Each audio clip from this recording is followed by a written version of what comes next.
বিষয়টা আমি ক্লিয়ার করে দিই। আমি কিন্তু ডিভোর্সের বিষয় শিওর করি নাই, এই যে ফার্স্ট এখন মনে করেন শিওর হচ্ছে।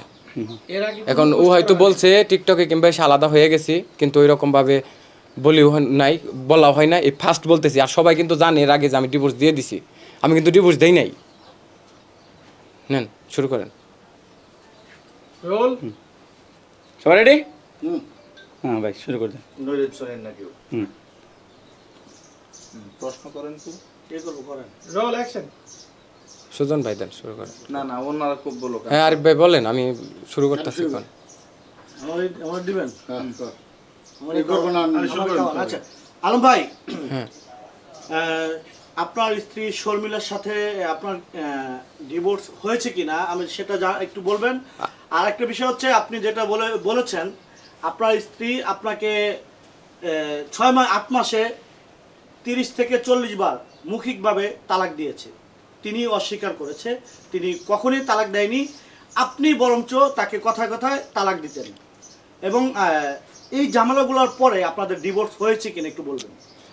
আচ্ছা, আসলে আপনারা সবাই জানেন যে শর্মিলার সাথে আমার অনেক আগে ডিভোর্স হয়েছে। আমি ওকে ডিভোর্স দিয়ে দিয়েছি, কিন্তু শর্মিলাকে আমি ডিভোর্স দেই নাই এবং ওর সাথে আমার ডিভোর্স হয়েছিল না। আজকে আমি যে কথাটা বলতে বাধ্য হচ্ছি, এই কথাটা আমার এভাবে বলতে হবে আমি কখনোই ভাবতে পারি নাই। শর্মিলা যেভাবে ভিডিওগুলোতে প্রেজেন্ট করেছে ওর পেজগুলো উঠানোর জন্য, ডিভোর্সের বিষয় নিয়েও শুরুতে যে কথাগুলো বলেছে আপনারা জানেন, তখন ওর সাথে আমার ডিভোর্স হয় নাই, আমি ওকে ডিভোর্স দেই নাই। তো লাস্ট যেভাবে ডিভোর্সটা হয়েছে, এই ডিভোর্সটা হয়েছে আমাদের বাসায়, আজকে 2 দিন পূর্বে হয়েছে। আমি শুধু আমার শ্বশুর বলেছিল যে ডিভোর্সের বিষয়টা এবং এই টাকার লেনদেনের বিষয়টা যেন হাইড করে রাখি। তখন আমি ওনাকে লাস্ট বলেছিলাম যে আমাদের যে ডিভোর্স হয়েছে আমাকে এটা ক্লিয়ার করতে হবে, তা না হলে দেশের মানুষ সবসময় জানতে চায় যে ডিভোর্সটা হলো কীভাবে, দিলাম কি না, তার সাথে সম্পর্ক আছে কি না। তো ডিভোর্সটা হয়েছে আমার ঠিক ওইখানে একটা সোফা আছে, সোফার ওইখানে বসে থেকে ওর সাথে ডিভোর্স হয়েছে, বসা অবস্থায় ছিল, আমি ছিলাম দাঁড়ানো অবস্থায়। শর্মিলার আম্মু আসছিল, শর্মিলার আব্বু আর শহীদুল ভাই আসছিল, ওনার আম্মা আসছিল। আসার পূর্বে আমাকে একজন তৃতীয় পক্ষ বলেছিল যে ওনার আসার পূর্বে যেন আমি কোনো কথা না বলি, কোনো অপমান না করি। তো আমি ওনাদের সম্মানের সহিত ওনাদের জন্য আমি নাস্তার ব্যবস্থা করেছিলাম। আমার মা ফ্রিজ থেকে মাছ বের করেছিল, সব কিছুই গরুর মাংস মানে অ্যারেঞ্জ করেছিল ভালোভাবে। তো এরপরে হয়তো মা বলছিল যে কোনো দিন যদি না খাওয়াইতে পারি তো আজকে খাওয়িয়ে দিই, যদি না আর কখনো হয়তো আসবে না। তো কালকে যখন ডিভোর্সটা হয়েছে, বিশ্বাস করেন ও প্রথমে এখানে ছিল না, ওইখানে দোকানে প্রাইভেট কারে ছিল। আমি ওই ডিভোর্সের কথাটা আমার বাড়ির কেউ জানতো না, আমার মাও জানতো না। আমার মাকে বলি নাই যে সকালবেলা আমার ডিভোর্স হবে মা। আমার মা, কারণ মা সবসময় চাইছে যে আমি সংসার করি, আমার মা আর আমার শ্বশুর সবসময় চাইছে আমাদের সংসারটা টিকে থাকুক। এই পর্যন্ত আপনি প্রশ্ন করছেন যে 30 থেকে 40 বার সে মৌখিকভাবে ডিভোর্স দিয়েছে কিনা।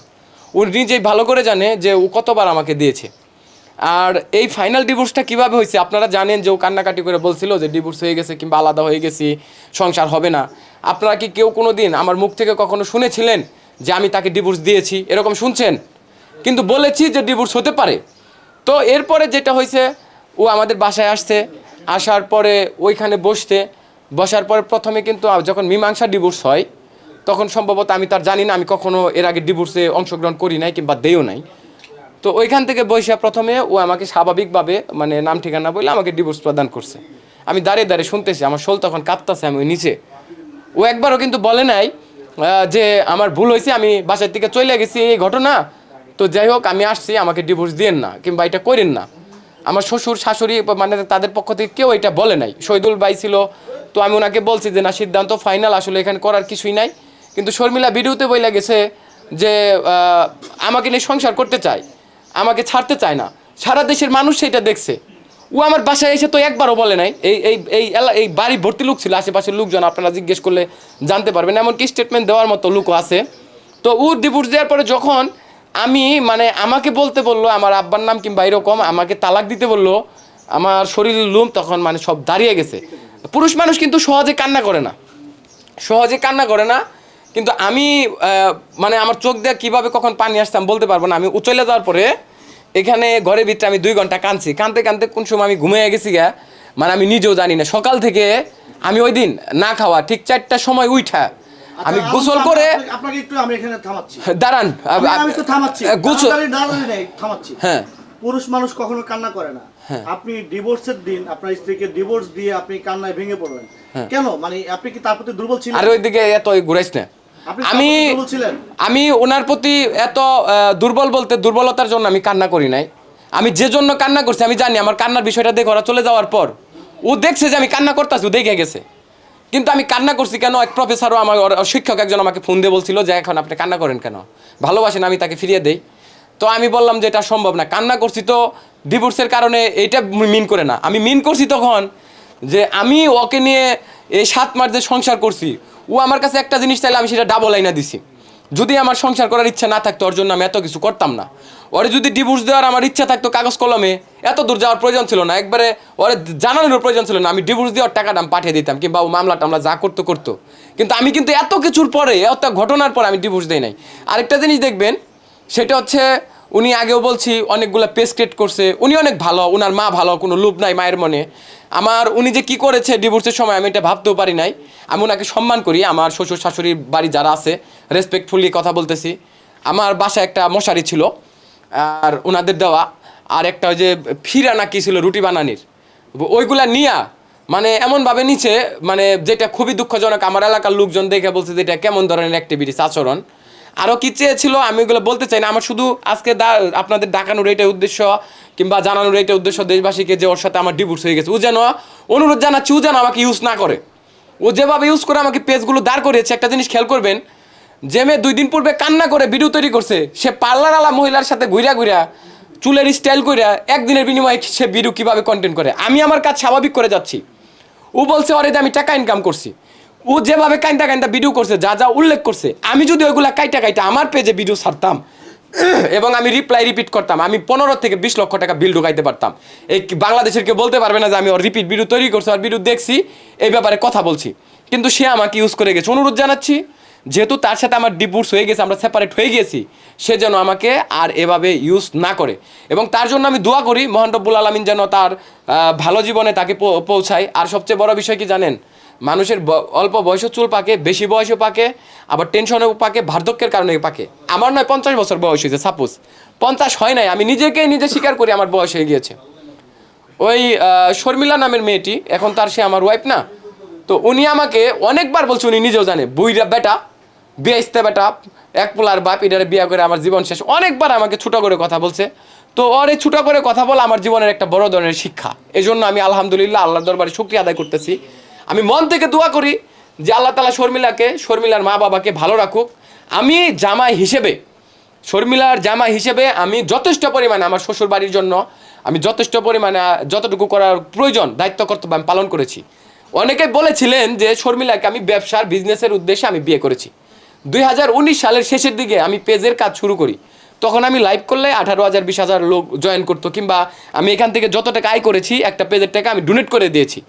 তো আমার যদি টাকা ইনকাম করার ইচ্ছাই থাকতো, আমার যদি ব্যবসা করার ইচ্ছাই থাকতো, আমি ফেক বউ তৈরি করতে পারতাম শর্মিলার থেকে বেটার, ফেক শালি তৈরি করতে পারতাম, ফেক বিয়াম তৈরি করতে পারতাম, ফেস ক্রিয়েট করতে পারতাম 10 12টা 15টা। আমি কি এরগুলা করেছি? ওকে বিয়ে করার ঠিক 1 মাস পরে ও বললো আমরা দুজনে পেজ খুলি, আমাদের ভিডিও দেখবে, সবাই তো কাপল ব্লগ বানাচ্ছে, তো ওর অনুরোধ রিকোয়েস্টের কারণে কিন্তু এই ভিডিওতে আসা। ও একবার বলছে ভিডিওতে, আমাকে বলছিল আমি নাকি ভিডিও করে না দেখে ওকে মারি। আচ্ছা, ওকে ছাড়া এই গত 5 বছর আমি কিভাবে কন্টেন্ট মেক করলাম, কেন সেগুলো ভাইরাল হইলো? ও নিজের ইচ্ছায় স্বেচ্ছায় ভিডিওগুলো করেছে। এখন যেটা ক্লিয়ার করতেছি সেটা হচ্ছে, ক্লিয়ার একটু পরে করেন। আপনি যেটা একটু আগে বললেন, আপনাকে সে অনেকবার বুইরা বলছে, হ্যাঁ, কিন্তু তিনি তো অস্বীকার করেছে, তিনি আপনাকে বুইরা বেটা বলেনি, আপনি তাকে শুধু ও বলে নাই, ওর একটা বান্ধবী আছে, যে বান্ধবীর পরামর্শে ও মানে 30% হেল্প করছে। ওর ফ্যামিলির 2 জন লোক জড়িত এবং ওর বান্ধবী, ওই বান্ধবী যে কালপিট মেয়েটা, তারও বিয়ে হয়েছে 2টা না 3টা, জামাইরে ক্রুক করে রাখছে, জামার বাড়ির 15 লাখ টাকায় না, এমনভাবে আমার ওয়াইফকে মোটিভেট করছে। ওই মোটিভেট করার কারণেই আমার এই সংসারে প্রথম মনে করেন বিপর্যয় আসে, শুধু ওই মেয়েটার জন্য। আমি বরাবর এবং নারায়ণগঞ্জবাসীর কাছে অনুরোধ, আমি কিন্তু এটা শিওর করতেছি যে আমাদের ডিভোর্স হয়েছে, কিন্তু এখন পর্যন্ত আমি ক্লিয়ার করি নাই। তিনি তো আপনাকে বুইরা বেটা বলে নাই, কিন্তু অস্বীকার করতে আপনি আসলে আপনার এটা পয়েন্ট সমীচীন নয়। আমার চুলে পাক ধরছে, সে এটা আমাকে বলছে, যখন সে কথায় না পড়ে তখন বলছে আমি নাকি তাকে বুড়ো বেটি বলছি। আচ্ছা, তাকে বুড়ো বেটি বলার তো আমার কোনো প্রশ্নই আসে না। এ ধরনের কেন বলবো? যে মেয়েকে বিয়ে করে আমি আমার বাড়িতে এনে, একটা মেয়ে কাপড় ব্লগ সবাই তৈরি করে, প্রায় লোকই আপনারা জানেন, আমি নিজেও তৈরি করছি, কিন্তু তাদের কাপল ব্লগ আমার কাপল ব্লগ সম্পূর্ণ আলাদা ছিল। আমি বলেছিলাম যে আমার ভিডিওতে আমি দেখাবো একটা সংসার কিভাবে পরিচালিত হয়, কিভাবে সুখে থাকা যায়, কিভাবে ঝগড়াঝাটি হয়, কিভাবে খুনসুটি হয়। সেইখানে আমার ওয়াইফকে আমি যে জিনিসগুলো শিখিয়ে দিয়েছি, যেভাবে অভিনয় করতে বলছি সেভাবে অভিনয় করছে, সেভাবে কাজ করছে। এখন যে রিসেন্টলি 3-4 দিন ধরে ভিডিও তৈরি করছে, তার চেহারার এক্সপ্রেশন, কথা বলার ধরন, বাচনভঙ্গি দেখেন তো আমার পরিবারের সাথে মিলে কিনা। আমি আমার ওয়াইফ, আপনারা অনেকেই কমেন্ট করেছেন যে তাকে দিয়ে নাকি ব্যবসা করার জন্য আমি ভিডিওতে এনেছি, সে এটা রিপ্লাই করতেছি। আমি যদি তাকে নিয়ে ব্যবসা করার জন্য এই পর্যন্ত আনতাম, তাহলে আমি তাকে উড়না ছাড়া ভিডিও তৈরি করতাম। আমি তাকে পর্দার মধ্যে রেখে কোনো ভিডিও করতাম না। আমি তাকে বাসায় রাখতাম না, বিভিন্ন জায়গায় নিয়ে উল্টাপাল্টা ভিডিও তৈরি করে তারপরে সারা দেশের সামনে দেখাইতাম। যেখানে আমার 5 লাখ টাকা বিল ঢুকতো, সেখানে আমার 15 লাখ টাকা বিল ঢুকতো, যদি আমার মনে শুধু টাকা ইনকাম করার ধান্দা থাকতো। আমি তো যখন শর্মিলা প্রেগনেন্ট হয়, ও এক ভিডিওতে বলছে, আপনাদের কি সাক্ষাৎটা দিয়েছিল যে আমি বাচ্চা নষ্ট করছি?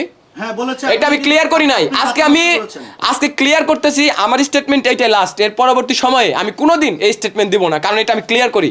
আপনারা প্রমাণ চেয়েছিলেন, আমি আপনাদের আমার মোবাইলে সেই ডকুমেন্ট প্রমাণ সব কিছুই আছে, আপনাদের দেখাইছি। শুধু আমি পাবলিশ করি নাই কেন জানেন? ও আমার ওয়াইফ, ওর আমি ভালোবাসতাম, ওরে ভালোবাসি। এই কারণে আমি আমার এই স্টেটমেন্টগুলো আমি ক্লিয়ার করি নাই, কারো দেখাই নাই যে ওকে আমি কারো কাছে সামনে ছোটো করবো না। ও এই বাসা থেকে প্রেগনেন্ট হয়ে আমার শ্বশুর বাড়ি যায়। আমার শ্বশুর বলল, খুব ভালো কথা বলছে, যে বাবা ওইখানে থাকুক, নিরাপদে থাকবে, বাচ্চারা টিকে থাকুক, ওর রাগ মেজাজ সব কমে যাবো, সংসার ভালো হইব। সে ভালো কথা বলছে। আমি আমার শ্বশুর বাড়ি আমার ওয়াইফকে রেখে আসলাম। রেখে আসার পর ওর ফেসবুক আইডি 4টা, ওর ফোন ব্যবহার করা নিষেধ, কিন্তু লুকেও ফোন ব্যবহার করছে। এটা আমার শ্বশুর বাড়ির যে ভাড়াটিয়া লোক তারাও জানে, ওর বোন জানে, ওর আব্বা জানে, ওর মা জানে। এমনকি আমার এই আলমারিতে লুকে মোবাইল রেখে এই ওয়াইফাই ডেকো সফটওয়্যার নামানো, ওর ফোন ব্যবহার করা নিষেধ। লুকে আমি বাসা থেকে গেলে ফোন ব্যবহার করবো, কাদের সাথে কথা বলে, আমার বাসায় ল্যাপটপ আছে, মনিটর আছে, পিসি আছে, ওইগুলো ব্যবহার করে। তাহলে ফোনের ভিতরে ও কি, ওর কি একটা মেয়ের 4টা ফেসবুক আইডি কীভাবে থাকে? তো বাচ্চার বিষয়টা যাচ্ছি। যখন বাচ্চাটা হয়, আপনারা জানেন যে সিস্ট বলতে একটা জিনিস আছে মেয়েদের, এই সিস্টের কারণে বাচ্চা থাকে না, নষ্ট হয়ে যায়। তো ওর এত বড় সিস্ট, আলট্রা করছি আপনার 12 থেকে 13 বার, সবসময় এত বড় সিস্ট আছে, ওর ব্যথা হয়। সিস্টের একটা ট্যাবলেটের দাম আপনারা দেখবেন দোকানে যা জিজ্ঞেস করেন, ওটা সম্ভবত আপনার একটা না 3 মাসটা 6 মাস খেয়ে যাইতে হয়, 100 টাকার উপরে করে দাম। আর একটা ট্যাবলেট দিচ্ছে, ওইটাও 100 টাকা করে।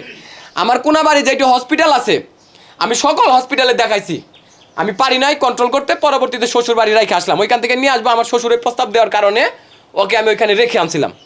তো রেখে আনার পর দেখা যায় যে আমাকে বলে পেট ব্যথা, আমি থাকতে পারতাছি না। আমি আসি বাড়িতে, ফট করে আমার এই জার্নি করে নারায়ণগঞ্জ যাই আবার আসি। উনি বলছে আমি ওনাকে ব্যবহার করার জন্য বিয়ে করছি। তাহলে যে মেয়ে সিস্ট হলো, যে মেয়ের বাচ্চা হওয়ার কথা, আমি কেন সে তার দিকে বিবেচনা করে আমি ঘন ঘন নারায়ণগঞ্জ যাওয়া আশা করছি? ও না হয় ভিডিওতে বলছে। আমি যে নারায়ণগঞ্জ গেছি আছি, এটা আপনার ভিডিওতে দেখছেন, এবং নারায়ণগঞ্জে রয়েছি বরাবর লোকও জানে। তো এই বাচ্চাটা কিভাবে নষ্ট করলো সেটা আপনাদেরকে বলি। তা ওর সাথে আমার ঝগড়াঝাটি হয়। আমার যতটুকু সন্দেহ, মানে আমার ধারণা, আমি বাড়িতে হঠাৎ করে বলতেছে আমার পেটে ব্যথা হচ্ছে, তখন সম্ভবত 70 দিনের মতো হবে এস বাচ্চাটার। তো ব্যথা ওঠার পর আমি সাথে সাথে হসপিটালে নিয়ে গেলাম এখান থেকে যাই। আমার মা, আমার শ্বশুর শাশুড়ি নাই, যদি আবার দায়বার পরে যে বাচ্চা হেরা নষ্ট করছে, আমার কথা বুঝছেন ক্লিয়ার? এজন্য আমার এন থেকে নিয়ে হসপিটালে পাঠাইছে তারে দিয়া। পাঠানোর পরে দিয়ে আমি বাচ্চার কোনো হার্টবিট পাই না। আমি আমি একজন, যদিও বাচ্চাটা আসার পর আমি এত খুশি হয়েছি যেটা ভাষায় প্রকাশ করার মতো না। যদি খুশি না হইতাম, ওরে কেন আমি গ্রিন লাইফ হসপিটালে নিয়ে যাই, ওরে কেন ওর নারায়ণগঞ্জে বারবার হসপিটালে নিয়ে যায়, কেন আমি আলট্রা করে বারবার দেখি এটা ঠিক আছে কিনা, হার্ট পাওয়া যায় না। ওর যতটুকু কষ্ট না হয়েছে, তার থেকে 1000 গুণ বেশি কষ্ট হয়েছে সেদিন আমার। কিন্তু ওরে উল্টা পরামর্শ দেয়, ওর ফ্যামিলির থেকে উল্টা কথা বলে। ওরে নিয়ে যদি সংসার করার ইচ্ছা না থাকতো, আমি ওকে বলতেছি, আমার শ্বশুর বাড়ির শাশুড়ি বাড়ির পিছনে মার্কেটিংয়ে ঘুরাবের আত্মীয় স্বজনের পিছনে, আপনারা যারা আছেন আত্মীয় স্বজন, আপনারা বিবেক থেকে বলেন আমি কি এগুলো করতাম? আপনাদের মেয়ে আমার বাসায় আসার পরে কোনোদিন আপনারা দেখাইতে পারবেন একটা অশালীন, অশ্রাব্য কিংবা অকুরুচিপূর্ণ আমি একটা কন্টেন্ট বাংলাদেশ উপহার দিয়েছি? তাহলে কিভাবে আমি আমার ওয়াইফ দিয়ে ব্যবসা করলাম? আপনারা এই কথা বলেন।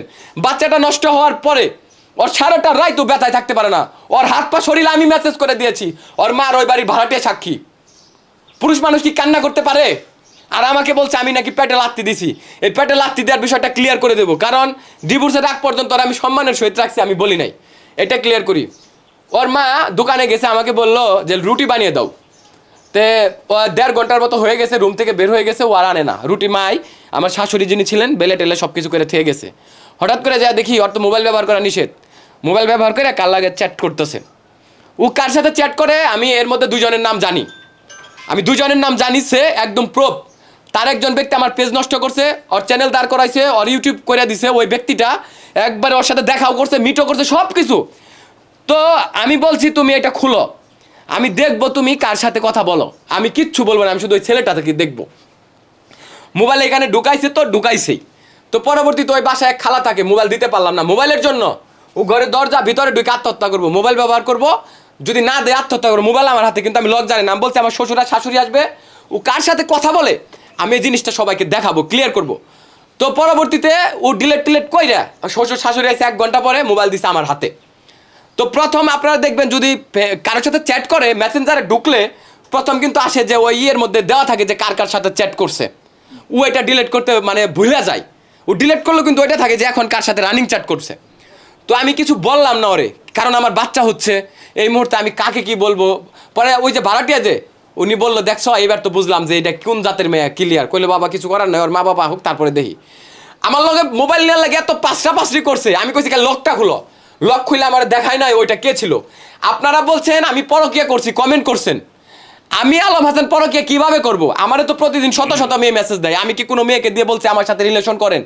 যদি আমি করতাম তাহলে বলতে পারতেন আমি পরকিয়া করছি। আমি যদি আপনার বউ বোন বান্ধবী কাউকে ডিস্টার্ব করতাম তাহলে বলতে পারতেন আমি পরকিয়া করছি। আমার যেখানে মেয়েরা দেখা করার জন্য মেসেজ দেয়, কথা বলে, সেখানে আমি কিভাবে পরকিয়া করতে গেলাম? আমি কিভাবে পরকিয়া করলাম? আচ্ছা, আমার আলম ভাই আপনার পরকীয়ার এখানে আমি একটু ব্রেক দেই। হ্যাঁ। আপনি একটি